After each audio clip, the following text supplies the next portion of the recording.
విజయనగరంలో పైడితల్లి అమ్మవారి సిరిమాను ఉత్సవాలను అధికారులు ప్రతిష్టాత్మకంగా తీసుకున్నారు. పెద్ద సంఖ్యలో భక్తులు తరలి రానుండడంతో పటిష్ట ఏర్పాట్లు చేస్తున్నారు. దీనిపై మరింత సమాచారాన్ని మా ప్రతినిధి వెంకట్ అందిస్తారు.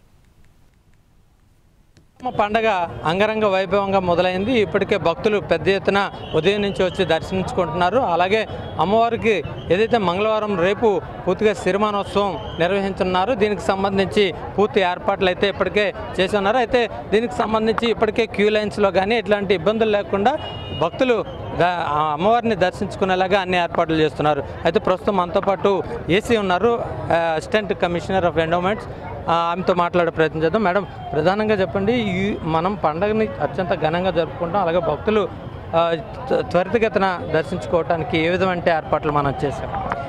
ముఖ్యంగా ఈ పండగకి మన పైడితల్లి అమ్మవారి పండగ అండి భక్తులు ఎక్కువగా ఘటాలతో వస్తూ ఉంటారు. ఒక 60% వరకు అమ్మవారికి ఘటం సమర్పించుకోవడానికి ఘటాలు మోసుకుంటూ వస్తారు. కాబట్టి వాళ్ళకి ఇబ్బంది లేకుండా మొత్తం అంతా కూడా ఫ్రీ దర్శనే పెట్టడం జరిగింది.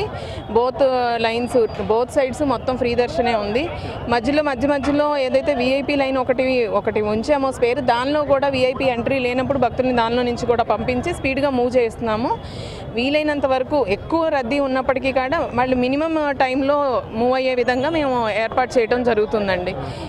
ఇదే విధంగా రేపు మధ్యాహ్నం వరకు మనకి ఇట్లానే ఉంటారు కాబట్టి రేపు ఆఫ్టర్నూన్ వరకు కూడా ఎక్కడ ఇబ్బంది లేకుండా పంపించడం జరుగుతుంది.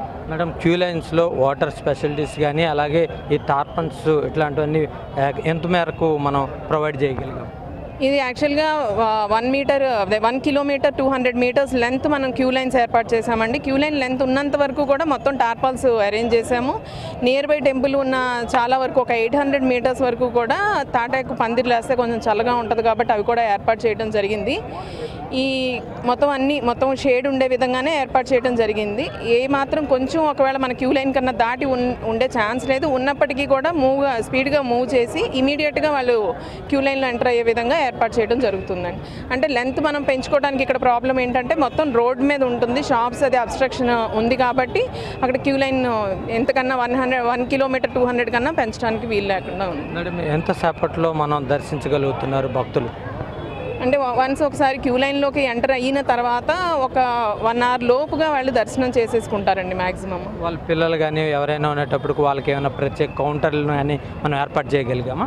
అంటే పిల్లలంటే మరీ చంటి పిల్లలు ఉన్న పిల్లలు వాళ్ళకి అయితే కనుక ఇక్కడ సపరేట్గా మనం విఐపి ఎంట్రీలో నుంచి పంపిస్తున్నామండి. ఈ బిస్కెట్స్ అవి కూడా మధ్యలో వాళ్ళకి డిస్ట్రిబ్యూషన్ అనేది జరుగుతుంది. మీ ప్రసాదం కౌంటర్స్ కానీ ఎట్లా మనం దాన్ని మూవ్ చేయగలం, ఎంత మేర పెట్టాము? భక్తులు దర్శనం అయిపోయి ఎగ్జిట్లోకి వచ్చిన తర్వాత అక్కడ ఫ్రీ ప్రసాదం ఒకటి ఏర్పాటు చేయడం జరిగింది. అంతేకాకుండా ప్రసాదం ఏదైనా కొనుక్కొని వెళ్ళాలనుకున్న భక్తులకి కూడా ప్రసాదం కౌంటర్స్ 2 సపరేట్గా ఏర్పాటు చేయడం జరిగింది. అక్కడ వాళ్ళకి ప్రసాదం కంటిన్యూస్గా అందుబాటులో ఉంటుంది.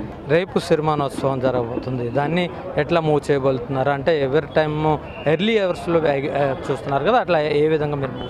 ఇప్పుడు మనకి సిరిమాను హుకుంపేట నుంచి ఇక్కడికి టెంపుల్ వరకు చేరుకోవాల్సి ఉంటుంది. అదేంటంటే మ్యాక్సిమం 10:30 నుంచి 11 లోపు అక్కడ హుకుంపేటలో స్టార్ట్ అయితే టెంపుల్కి ఇన్ టైం 1 o'clock కల్లా రీచ్ అవ్వాలని, వచ్చిన తర్వాత ఇక్కడ అంతా ఫిట్టింగ్ అది కంప్లీట్ చేసుకొని 3కి ఇక్కడ నుంచి మూవ్ చేసుకుందాం అన్నది ఇప్పుడు ప్లాన్ అండి. అది యాజ్ ఇట్ ఈస్గా ఇంప్లిమెంట్ చేయడానికి అందరం కూడా దాని మీద వర్క్ చేస్తున్నాము.